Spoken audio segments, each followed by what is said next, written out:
और one nation one election पर committee का गठन हो गया है। इस वक्त की बड़ी खबर आपको बता रहे हैं, वन नेशन वन इलेक्शन पर कमेटी का गठन हो गया है। रामनाथ कोविंद इस कमेटी के अध्यक्ष बनाए गए हैं, यानी रामनाथ कोविंद की अध्यक्षता वाली कमेटी इस पर जानकारी भी जुटाएगी और जानकारी सरकार तक भेजेगी भी। रामनाथ कोविंद इस कमेटी के अध्यक्ष होंगे। इस कमेटी का दायित्व है वन नेशन वन इलेक्शन कराना, यानी कि एक देश और एक चुनाव। इस बिल की तैयारी भी चल रही है। सूत्रों के हवाले 18 से 22 सितंबर तक संसद का जो विशेष सत्र आहूत किया गया है, बुलाया गया है, उस सत्र में यह बिल लाया जा सकता है। सूत्रों के हवाले से यह भी बड़ी खबर मिल रही है। और इस पर बिल किस तरह का होगा, वन नेशन वन इलेक्शन का बिल किस तरह का होगा, इसके लिए एक कमेटी बनाई गई है। रामनाथ कोविंद इस कमेटी के अध्यक्ष होंगे।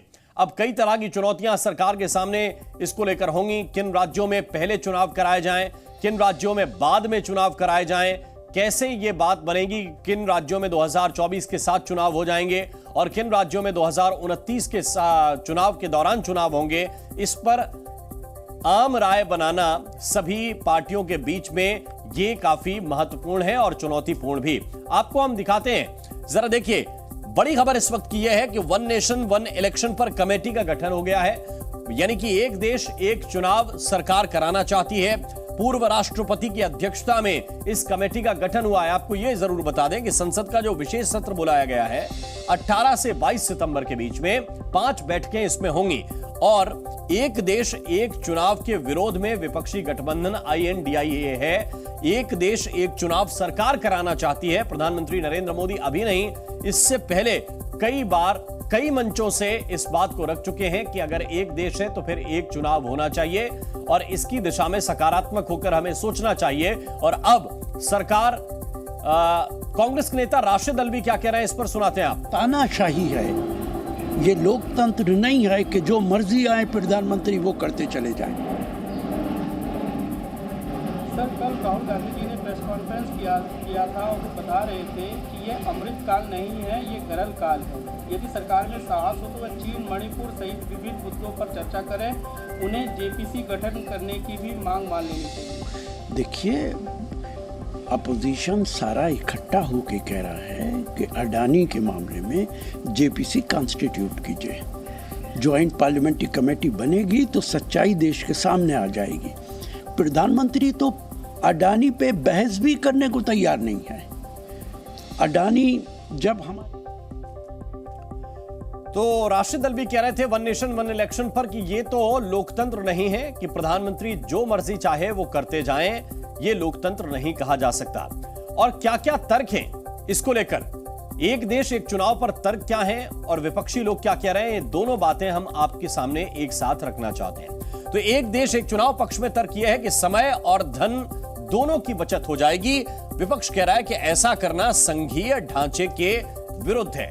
पक्ष में तर्क यह दिया जा रहा है कि ज्यादा चुनाव ड्यूटी से सरकारी तंत्र बचेगा। जब देखिए, जब सरकारी तंत्र ड्यूटी में ही लगा रहता है। विपक्ष में तर्क यह है कि मतदाताओं पर एक तरह से चुनाव थोपे जा रहे हैं। पक्ष में एक तर्क यह है कि जनता को ज्यादा टाइम देंगे नेता। विपक्ष में तर्क यह है कि स्थानीय मुद्दों से एक तरह से स्थानीय मुद्दों को बल नहीं मिलेगा। पक्ष में तर्क यह है कि बार बार आचार संहिता लागू नहीं होगी और राष्ट्रीय बड़े दलों को ज्यादा इसका फायदा मिलेगा। विपक्ष में लोग ये कह रहे हैं। विपक्षी लोग ये भी कह रहे हैं कि एक साथ सुरक्षा व्यवस्था बढ़ानी होगी और सुरक्षा बल लगातार तैनाती से बचेंगे।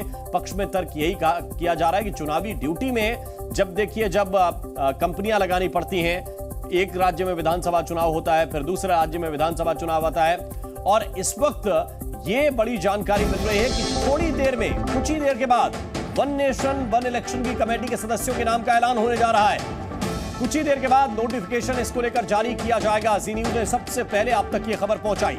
सबसे पहले हमने आपको बताया कि वन नेशन वन इलेक्शन के लिए कमेटी बना दी गई है। अध्यक्षता करेंगे रामनाथ कोविंद। कुछ ही देर के बाद इसका नोटिफिकेशन, आधिकारिक घोषणा इसकी जारी की जाएगी। कुछ ही देर के बाद आपको यह भी बता दें कि वन नेशन वन इलेक्शन की इस कमेटी में कौन कौन से सदस्य होने जा रहे हैं, उनके नाम का ऐलान भी सरकार कर सकती है। कुछ ही देर के बाद यह नोटिफिकेशन जारी किया जा सकता है कि कौन कौन से सदस्य वन नेशन वन इलेक्शन की जो कमेटी बनाई गई है उसके साथ रहेंगे। उसमें रामनाथ कोविंद की अध्यक्षता में काम करेंगे। और सीपीआई के नेता डी राजा ने इसे लेकर केंद्र सरकार पर निशाना साधा। उन्होंने क्या कुछ कहा, सुनाते हैं आपको। It has become part of its agenda. One nation, one culture, one nation, one language, one nation, one religion, one nation, one tax. And now one nation, one election. Then they will say one nation, one party, one nation, one leader. What is happening to our democracy? So whatever may be, whatever manipulations BJP wants to do, the opposition, the secular democratic parties, left parties are clear, and the past rule of Mr. Modi has become misrule, and it has been proved to be disastrous. It is misgovernance. In order to save the nation, constitution, BJP has to be thrown out. People are convinced. That's why BJP is scared. Zee News.